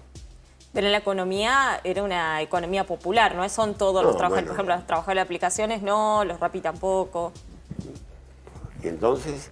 No, pregunto si hay alguien que pueda Yo creo que los esos movimientos sociales se adjudican esa representación porque precisamente apuntan a los que no tienen trabajos formales. Exactamente el caso de Rappi o de los trabajadores, ellos han decidido, se intentó varias veces y hay un sindicato que los representa indirectamente, digamos. Pero yo no creo que haya vacancia de representación. A ver, profundizo lo que dice Flor. El nivel de informalidad va creciendo. Y hay quien dice, bueno, en realidad es la reforma laboral lo que se necesita, es decir, flexibilizar los derechos laborales para poder garantizar... Eso es una pavada. Eso, ¿Por qué es una pavada? Explícalo. Porque no es así, digamos, la informalidad no se resuelve por el lado de reformas laborales que lo que hacen es aumentar la precarización o legalizar la informalidad. Lo que está haciendo el gobierno ahora con la última ley de bases es legalizar la informalidad. Lo que antes era fraude laboral, ahora es ley. Pues sí que eso no es incentivo para formalizar trabajadores. No, pero además que formalizan sin derechos. A ver, Pablo, lo que plantea la ley de bases es 3 colaboradores y un autónomo. Estos 3 colaboradores no están protegidos por la ley de contrato de trabajo. Afuera son trabajadores, colaboradores sin derechos. Otra, podés tener un contrato de locación de obras o locación de servicios y ese contrato, que antes era fraude laboral, ahora está permitido, está legalizado. Ese trabajador antes iba a la justicia y la justicia le decía, no, usted tiene un contrato de trabajo, es un trabajador, tiene derechos. Ahora, ese trabajador no puede ir a la justicia porque está legalizado y se rige por el Código Civil y el Código Comercial, no por la Ley de Contrato de Trabajo. Y así seguí. Los trabajadores subcontratados antes podían ir a la empresa más grande a reclamar porque las del medio no podían sostener, no podían pagar una indemnización. Ahora eso también se cortó. Bueno, lo que hay es cada vez mayor precarización. No quiero dejar no tengo una respuesta para tu pregunta, digamos. Creo que no la tiene nadie. Por lo menos incluso no la tiene Cristina Fernández de Kirchner, que lo dijo hoy a la tarde. Carlos, gracias por haber venido, como siempre. Muy bien, seguimos en QR. Irina Hauser nos cuenta una historia de esas que solo Irina trae y después tienen un efecto tremendo. Dale, Iri. Bueno, venimos hablando en realidad de las grandes historias sobre narcotráfico que cuenta la ministra Patricia Bullrich. Casi te diría que a diario hay una. Hoy anuncia la última, la interceptación de un avión con 475 kilos de cocaína. En realidad la anuncia el vocero Manuel Adorni. Vos dirás, ¿qué pasa con el relato? Esta tremenda historia, 475 kilos de cocaína. Parece algo cinematográfico. Primero vamos a escuchar a ver cómo cuenta la historia Manuel Adorni y qué pasa después. Dale. cerca de Rosario, las Fuerzas Armadas han interceptado un avión no autorizado en el espacio aéreo argentino. Al inspeccionarlo, descubrieron casi media tonelada de cocaína, unos 475 kilos, para ser más precisos, que inmediatamente esta cantidad fue incautada a la vez que se detuvo al conductor de la aeronave. Este operativo se da en el marco de un plan del gobierno que tiene el objetivo claro de presentar batalla contra el narcotráfico. Bueno, bien. Hasta ahí, Bueno, Irina. hasta ahí. Buen anuncio. Un anuncio, sí, también lo había compartido el ministro de Defensa, Luis Petri. Petri dijo que habían detectado con radares este avión que, bueno, que apareció en la zona de Santa Fe, que lo siguieron con otros 2 aviones hasta que lograron que aterrizara. Bueno, Petri dice que aterriza y ahí hay alguna confusión con el relato respecto de qué pasa, ¿no? ¿Qué hay? ¿Agarran a alguien? ¿No agarran a nadie? ¿Qué ocurre en el lugar? Bueno, Adorni también se lo pregunta a la ministra de Seguridad, Patricia Bullrich, y esto dice. A ver. En primer lugar, no ha habido detenidos. Perdón, Manuel. Pero no ha habido detenidos. Hay algunos indicios. En el momento en el que se ve aterrizar el avión, se ve que hay 2 camionetas que estaban a la espera, es decir, que se ve que habían llegado y aterrizan en el medio de un campo. La gendarmería, al estar a 20 kilómetros, llega 20 minutos después, logra el avión, la droga, y ahora está en la búsqueda de las personas. Habla medio enrevesado, ¿no? Bueno, Pero Adorni había dicho hay un detenido. La ministra le dice no hay ningún detenido. Ah, por eso le pide perdón. Claro, bueno, y Petri había dicho la gendarmería llegó instantáneamente. Bullrich dice no, la gendarmería no llegó. Es más, después se quejaba porque no hay helicópteros, porque la herencia, ¿no? De la gestión anterior. Bueno, ¿querés saber la verdad? ¿Qué es lo que está sucediendo a estas horas? ¿Qué pasó? Hay un detenido. Bien. Hay un detenido, se llama Oscar Armando Truncado. Ahora, vos escuchás la descripción que hace Patricia Bullrich. Se escaparon en 2 camionetas, ¿no? Bueno, no sabemos en qué se escaparon, El pero... piloto de la avioneta Narco es un militar boliviano acusado de participar de una masacre en 2019. Bueno, este es un dato, Oscar Armando Truncado. Hurtado, 57 años, aprendido en Andino. Prácticamente no hay dudas de que era el piloto del taxi aéreo que llevaba casi 500 kilos de cocaína, localizado el miércoles por la tarde. ¿Querés saber? Pero, pedido de 30 años de cárcel tiene en Bolivia. Lo tiene en Bolivia. Ahora, voy a esto. Sí. La descripción de la ministra. Se escaparon en camionetas, tremendo operativo. Bueno, no lo pudimos agarrar. ¿Sabes dónde lo encontraron a este hombre? ¿Dónde? En el río Carcarañá, adentro del agua. Lo tuvieron que ayudar a salir del río. Hacía calor. Hace calor ahí. Me encanta el humor de este equipo. Bueno, uno quisiera a veces contar estas noticias con toda la seriedad que merecen, ¿no? Porque estamos hablando además de un tema que es preocupante. El narcotráfico es algo preocupante, pero desde ya estas contradicciones en el relato que trae el propio gobierno de boca de 3 funcionarios distintos y lo que nos terminamos después enterando además por los medios locales, ¿no? Que además tienen la información de cerca y de primera mano sobre la detención de este hombre. Bueno, hacen... ¿Qué ves acá, Irina? ¿Un apuro por hacer un anuncio? Porque la verdad 500 kilos de cocaína menos en circulación es una muy buena noticia. Es una muy buena Pero noticia, vos es un montón. Fue presentado como el operativo de la historia. La verdad que tengo dudas de que sea el operativo de la historia. Y lo que sí me parece es que hay sí una sobreactuación de parte del gobierno con estos temas. Con el nombre narcotráfico, porque además realmente, y esto lo hemos explicado acá, hace poco se aprobó la famosa ley antimafia, y no hay herramientas para perseguir el hueso del crimen organizado. ¿Qué es cuál? El lavado, supongo. El lavado, los grandes financistas, las grandes empresas que están detrás, los grandes poderosos. Bueno, acá encontramos el piloto del avión, parece un personaje, un peso pesado, pero seguramente de ahí habría que tirar muchísimo del piolín y habrá que ver hasta dónde se llega, porque el tema acá es ese. ¿Hasta dónde se ha llegado tan profundo alguna vez? ¿Se han desarmado tan a fondo las organizaciones? Ahí es donde yo tengo la duda y me parece que hay Pregunta mucho para varios ruido. gobiernos, ¿no? Pregunta para varios Obviamente, obviamente, pero sí te puedo decir que este es un gobierno, y ya lo hemos visto en Patricia Bullrich en el gobierno anterior, mostrando plantitas y otras y afines, que son expertos en sobreactuación. Gracias, Irina. Fer Serolini.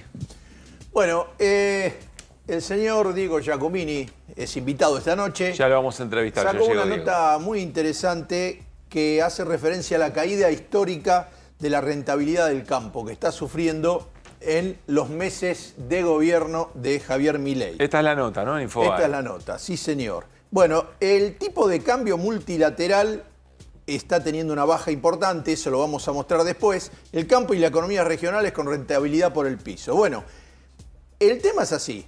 Hay dos índices, uno que muy bien señala Giacomini, que es variación del índice de competitividad precio del sector agropecuario exportador. Sí.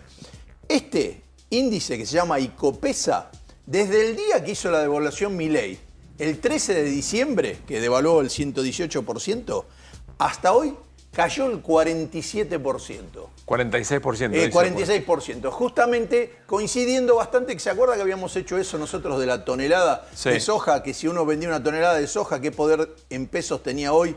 Tenía que, para tener el mismo poder en pesos de compra, tenía que vender hoy 1,95. Sí. Esto es casi exacto.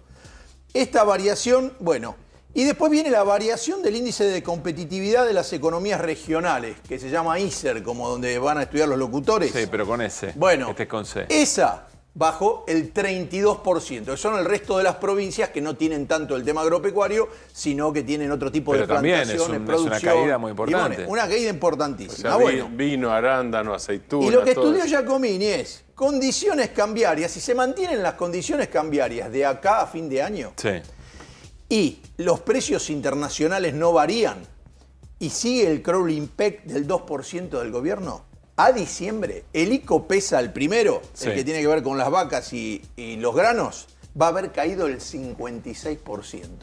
Vas a tener menos de la mitad de lo que tenía. Hay una pregunta política, Fer, ¿no? Y el ISER, el otro, va a estar en el 46,3%. Hay una pregunta política de por qué no se expresan en el tamaño de pérdida de competitividad que mostrás. No, pérdida de dinero. Yo escuché hoy un hombre de Córdoba hablando que tenía el tema ganadero y hablaba de la cantidad para producir vacas, lo que tenía que tener de terneros, la cantidad, no sé, a mí me da lástima porque soy vegetariano, así que no me gusta, pero hablaba de que cuando el año pasado tenía que vender 77 terneros, ahora tiene que vender 114. Perdió una competitividad increíble. Y yo creo que así pasa a no ser rentable el negocio. Y hay, Fer, endeudamiento como pasó a finales. Y sí, Menem, porque eso pasó, perdón. Con Menem y de la Rúa, el fenómeno fue el endeudamiento justamente. Esto es lo que explicó muy bien, y queda una placa, ahora la vamos a mostrar, ahí está, la del 56 y el 46,3. Lo que explicó muy bien este hombre es que cuando Milei hace la devaluación, estaban con poco material para vender porque venían de la sequía. Entonces, cuando empezaron a tener productos para vender, ya el dólar no vale nada. El dólar que ellos pueden vender, que van a recibir, vale poquísimo. Históricamente, creo, no sé si tenemos la placa, hay una placa de lo que es el dólar de intercambio entre los países, tipo de cambio real multilateral. Esto lo hizo Matías Batista. Mire dónde está en el piso histórico, pero con respecto al 2000... ¿Dónde está el signo de admiración? Con respecto al 2000 y al 2015 es uno de los momentos más bajos. Y mire cómo llegó a estar con Milei. Hizo el pico y mire cómo bajó en 10 meses. Lo que en otros procesos... El pico fue la devaluación, supongo. Claro, no, el pico fue la devaluación, pero se comió la devaluación. Y en lo demás, mire, cuando lograban remontar, iba de a poco bajando. Esto pasó en 10 meses. Es decir, que es realmente preocupante. Bueno, me gustaría ver ahora qué es lo que comenta Giacomini. Bueno, ahora le vamos a preguntar esto y mucho más. Nos vamos a ir a una tanda, pero con un par de recomendaciones como siempre. Ustedes, buenas noches, gracias por estar. Un placer que me hayan invitado. Antes de la pregunta más general, ¿cómo estás viendo el programa económico? O por ahí, desde ahí, quiero retomar lo que mencionaba recién Fer Serolini, esa nota que escribiste en Infobae, una caída de la competitividad muy fuerte del sector agropecuario y las economías regionales, que indica qué, o que nos lleva a pensar qué otras cosas del programa económico. Bueno, en Economía al Cuadrado, Economía y Ética, calculamos, estimamos el ICOPESA para el sector agroexportador y el ISER para las economías regionales, que es un índice que estima una proxy de la rentabilidad de cada uno de los sectores. Para eso tiene en cuenta los precios internacionales, para eso tiene en cuenta cada sector, tiene estimado una función de costos de producción, tiene en cuenta la presión tributaria de cada uno de los sectores y además el tipo de cambio, así como los precios internacionales que te digo. Entonces, por ejemplo, si sube el precio internacional, todo lo demás constante, mejora la rentabilidad. Si baja la presión tributaria, todo lo demás constante, mejora también. Mejora la rentabilidad. Si bajan los costos de producción, todo lo demás constante, mejora la rentabilidad. Si, como son exportadores, si sube el tipo de cambio, mejora la rentabilidad.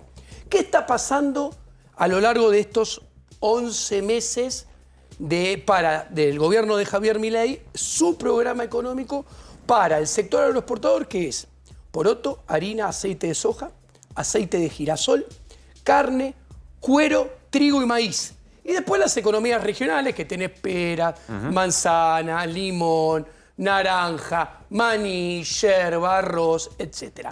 Están enfrentando la tormenta perfecta. ¿Por qué? Porque por un lado la mayoría tienen caída de precios internacionales. Segundo, dado el programa... Eso no depende del gobierno. Que eso no depende del gobierno.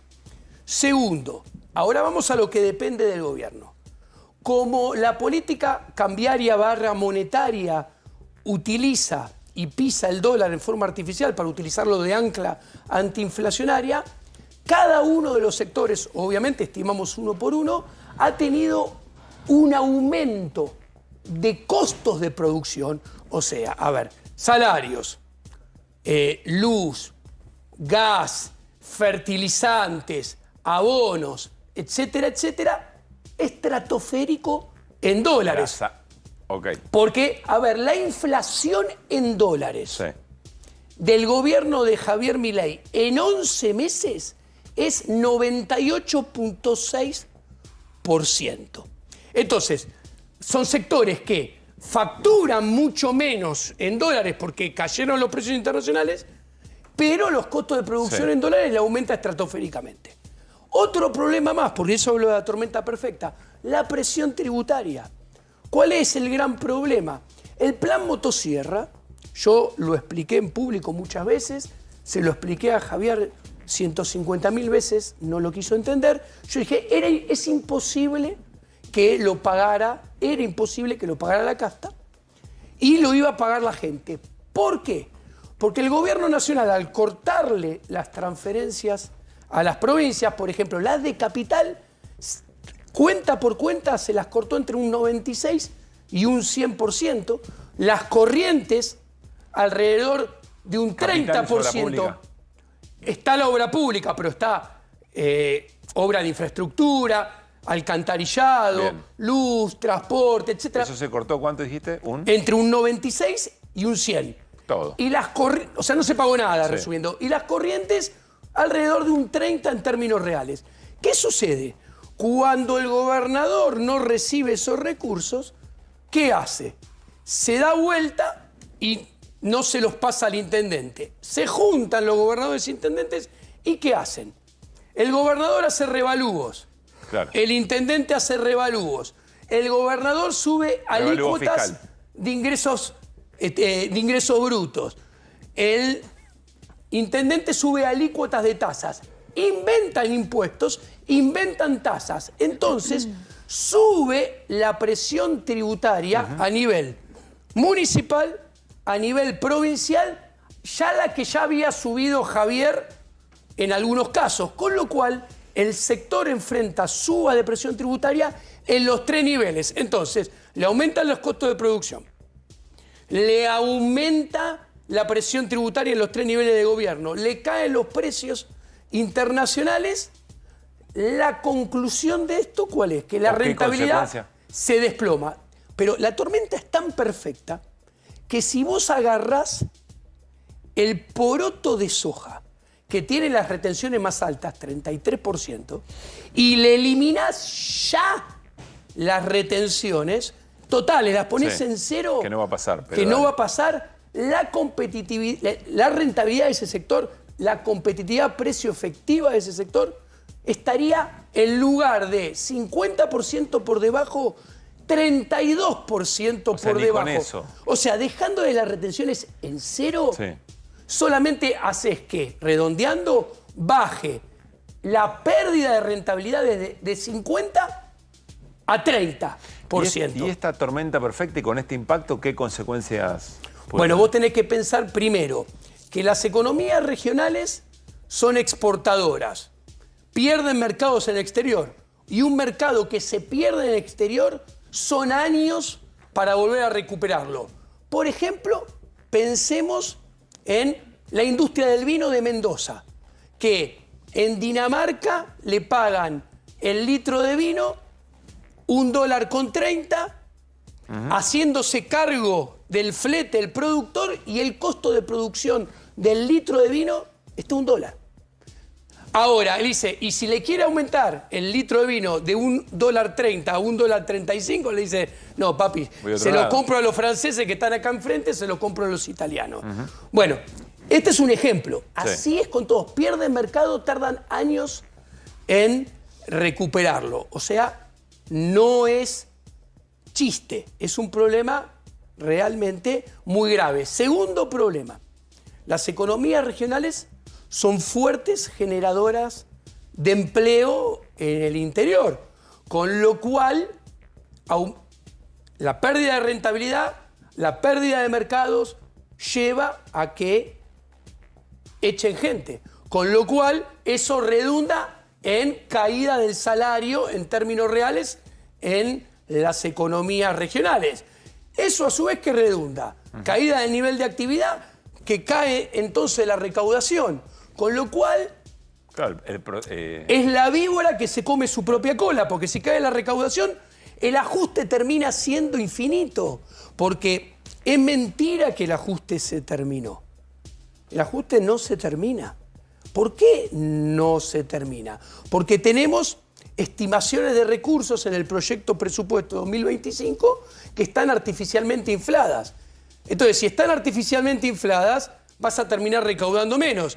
Y si terminar recaudando menos, que es un riesgo tangible, y la piedra fundamental es que con lo que hay, primero y antes que nada, se pagan los intereses de deuda para despejar el horizonte de default, quiere decir que todo el gasto primario tiene que ser O sea que ajustado. la pregunta eventualmente es cuánto más va a ajustar. O sea, no si va a frenar el ajuste, sino de qué magnitud va a ser. Eventualmente en función de lo que decís. Pero en este momento da la sensación, lo decía recién Carlos Tomás, parece que hay un veranito del modelo económico de Milei, del plan económico. Hay indicadores financieros o algunos indicadores macro que el gobierno saca pecho y los muestra. ¿En qué momento está el plan económico? Bueno, esto es un tema muy, muy trascendente. La gente tiene que tomar cuenta, y me gustaría tener tiempo para explicarlo. Hay dos avenidas que están yendo en paralelo y que no, por ahora no se cruzan nunca. Y esto no es sustentable. No existe que siga así indefinidamente. Por un lado tenés el mundo financiero monetario que está exultante en el cortísimo plazo. Y por el otro lado tenés el mundo de la economía real que está pesimista en el mediano y largo plazo. Estas cosas no pueden ir por separado. Lo explico muy sencillo. ¿Por qué? Porque, a ver, mundo financiero. Las acciones de empresas no pueden valer más y más si esas empresas no producen más, producen menos, si esas empresas tienen menos rentabilidad, facturan y ganan menos. O sea que lo que aumenta el valor de esas empresas no está relacionado con lo que están produciendo. Exactamente, y eso tiene mecha corta. Pero ¿y Del por qué otro aumentan? lado, Perdóname, ¿por qué aumentan? ahora va, espera. Dale. Del otro lado, espera, en paralelo, los bonos, el riesgo país que cae a 900, redondeando 950. Los bonos de un país no pueden valer más si ese país no crece fuerte. ¿Por qué? Porque en el largo plazo la deuda y los intereses de deuda se pagan con crecimiento económico. Entonces, ¿qué quiero decir? Estas dos avenidas que están separadas se tienen que indefectiblemente juntar. Y hay dos caminos para que se junten. Uno, que la economía real haga el catch-up, o sea, pegue el salto, y la economía real mejore y converja hacia el mundo idílico de la economía financiera. Esa es una alternativa. ¿Cuál es el problema? Que eso lleva mucho tiempo y eso depende de la inversión privada. ¿Y cuál es la desgracia? Que la inversión privada en la tendencia cae hace 15 años y en los últimos 20 años Argentina ha invertido 4 puntos menos que el promedio de la región y 8 puntos menos que el promedio del mundo. Y el gobierno de Javier Milei, al menos hasta ahora, según los números de Fausto Spotorno, que salió hoy, en los primeros 10 meses es el presidente de Néstor Kirchner para acá con los niveles de inversión más bajos de todos los presidentes. Apenas se está ubicando por arriba del 2020. El 2024 es el año con los peores niveles de inversión. O sea, la variable que debería rescatarnos y ser el pilar que haga que la economía real salte y converja a la economía financiera, no es que no está sucediendo, está en las antípodas. Está empeorando. Exactamente. A ver, espera, tenemos preguntas para que sigas en el relato. Sí. Sé que también tienen Feri. Yo quiero preguntarte, ¿porque el gobierno qué dice? Sí. Está haciendo la reforma más impresionante de la historia. No sé cuántas veces más que la que hizo Menem. Estamos desregulando la economía por todos lados. Es decir, esto que estamos haciendo es lo que va a generar la atracción para que vengan esas inversiones y que crezca la economía, dice el gobierno. ¿Por qué eso vos no lo ves? Bueno, primero porque los datos lo niegan. Cuando yo miro el IGA... Quizás está por venir. Cuando yo miro el IGA de Índice General de Actividad que hace Fausto Spotorno, agosto, el acumulado de los primeros 8 meses caía menos 5.0. Y el acumulado de los primeros 9 meses, septiembre, cae menos 5.1. O sea, empeoró un poquito. Cuando yo miro los últimos 5 episodios de evaluatorios fuertes, el 2001, por ejemplo, el 2015, el 2013 con Kicillof, el 2015 con la apertura del cepo, el 2018 cuando se le va Macri de las manos, y yo miro y pongo el nivel de actividad al mes previo de cada devaluación, el mes anterior, en 100, y yo miro los 11 meses posteriores, al principio el nivel de actividad con Milei no es el que más cae. O sea, en enero, febrero, marzo, pero después es el que más cae y más prolongadamente cae. Y hoy en día, a septiembre, está recién en la recuperación primera promedio de los 5 episodios. Con lo cual, no hay una recuperación fuerte en ningún lado. Pero ahora voy a la otra alternativa, para que se junten esas dos calles. ¿Cuál es la otra alternativa?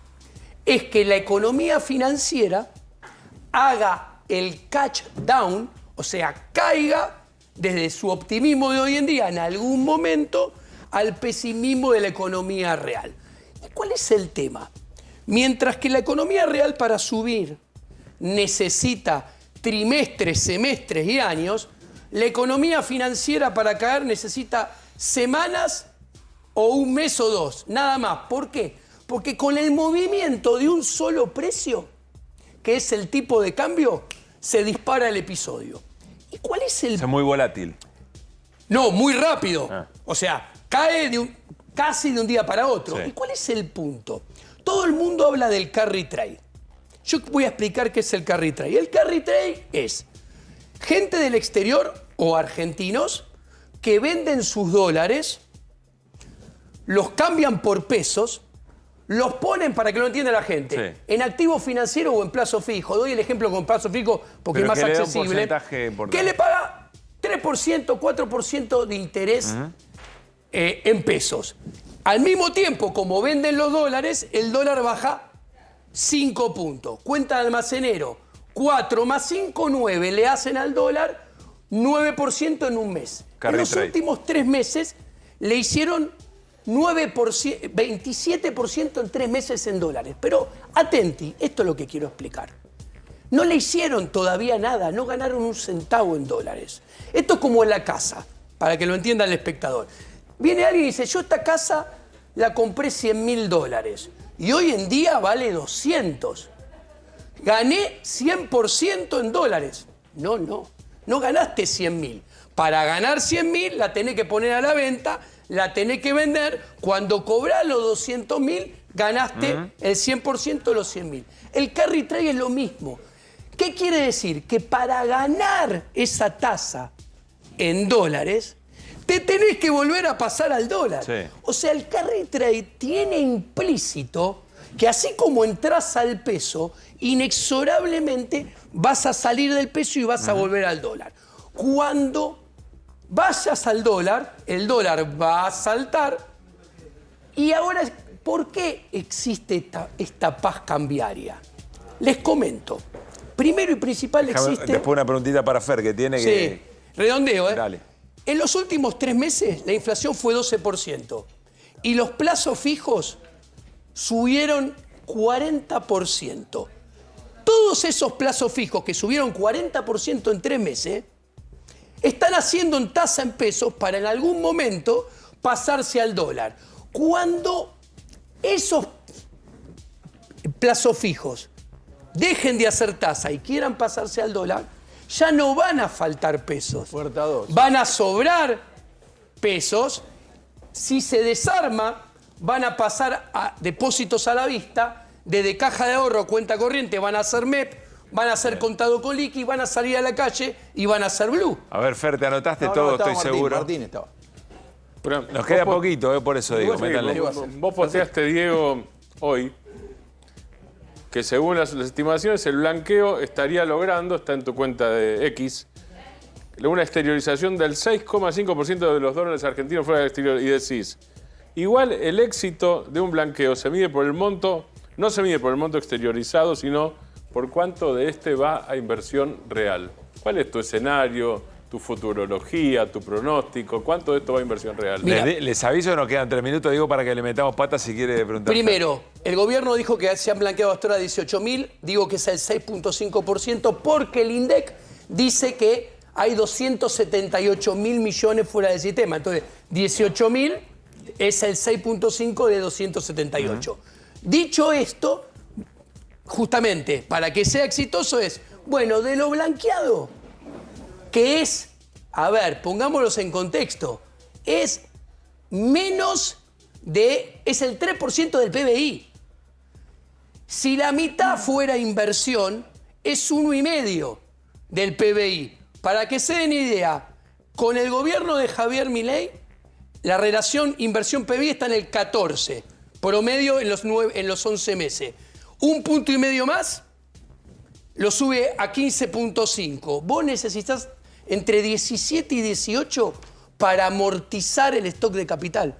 O sea, seguirías destruyendo capacidad de producción aún si la mitad fuera a la inversión productiva. Fer, al hueso, así puede contestar. No, corto, lo que me queda, ¿cuál es tu pálpito? ¿Qué es lo que pretenden hacer ellos? Porque vos recién calculaste a cuánto podría caer la rentabilidad del campo a diciembre. Pero si lo quisieran prolongar en el tiempo, ¿cuánto tiempo puede durar esto con un dólar de esta naturaleza cayendo frente a Brasil y a todos los países que son socios, China, todo eso? ¿Cuánto se sostiene en el tiempo esa baja del dólar de intercambio? Mirá, los economistas no tenemos la bola de cristal. Si te digo el cuándo y el timing, es un economista mentiroso. Lo que sí te puedo asegurar es que el gobierno va a querer usar todo lo posible y extender todo lo posible el dólar pisado como ancla antiinflacionaria. ¿Con qué desafíos se enfrentan que pueden llevarlo a mal puerto? Las cámaras empresariales sin rentabilidad, sin poder hacer negocios, los problemas sociales, el aumento de la pobreza, la clase media, lo que haga la política acá adentro. Y atención, una cosa es el real a 5.5 y otra cosa diferente si se llegara a ir a 6,5, 6.8 o 7. Eso dificultaría todo más. Se sumaría a los problemas domésticos, ¿no? Diego, gracias por haber venido. Otro día hacemos menotismo, bilardismo. Sí, yo soy full catenacho. Gracias por haber venido. Un placer enorme. Quédense en A24 porque llega Babi Echecopar para hacer Basta Babi. Nosotros nos reencontramos mañana para el QR de viernes. Nos vamos como llegamos con la voz del día. Chau. Acabamos de hablar con el presidente de la Argentina, el señor Javier Milei, y me dijo que él consideraba que era una traición lo que había hecho su canciller, la señora Diana Mondino, una traición a la Argentina en haber votado a favor de Cuba y en contra del embargo norteamericano en las Naciones Unidas. El presidente tiene una relación muy sólida con el que sigue siendo todavía embajador en los Estados Unidos, pero va a ser el próximo canciller, como se ha anunciado, y lo considera que es la persona adecuada para ocupar esa función. Acusarlo a Alfonsín de golpista, la verdad que es un gesto despreciable. Que había luchas internas como hay en todos los momentos, por supuesto que sí. Afirmar que eso es un golpe de Estado verdaderamente es un desatino histórico, no tiene ningún fundamento. En un momento te disfrazaste de pingüina cuando estabas con Cristina, en un momento te disfrazaste de gata cuando estuviste con Macri, en un momento te volviste a disfrazar de pingüina con bigote cuando estuviste con Cristina y ahora estás disfrazada de leona. Yo creo que tenés más currículum para ser animadora en Temaiken que para estar trabajando de funcionaria en algún gobierno. Lo bueno de la libertad es que haya pensamiento variado, porque el pensamiento único es el silencio de los cementerios, ¿no? O sea, la libertad tiene como elemento de base la diversidad y el intercambio de pensamientos diversos. Lo que acaba de hacer ayer el presidente, agregándole ahora que va a hacer una auditoría para identificar los impulsores de agendas enemigas de la libertad, ya es macartismo, ya es otra cosa. Y la verdad es que se usó las dos cuestiones, tanto en Argentina como en las pantallas, para informar a los ciudadanos sobre cómo hacer la denuncia, la línea 134, y sobre el paro político y los sindicalistas, y lo único que se hizo fue informar un dato de la realidad, quienes habían impulsado el paro.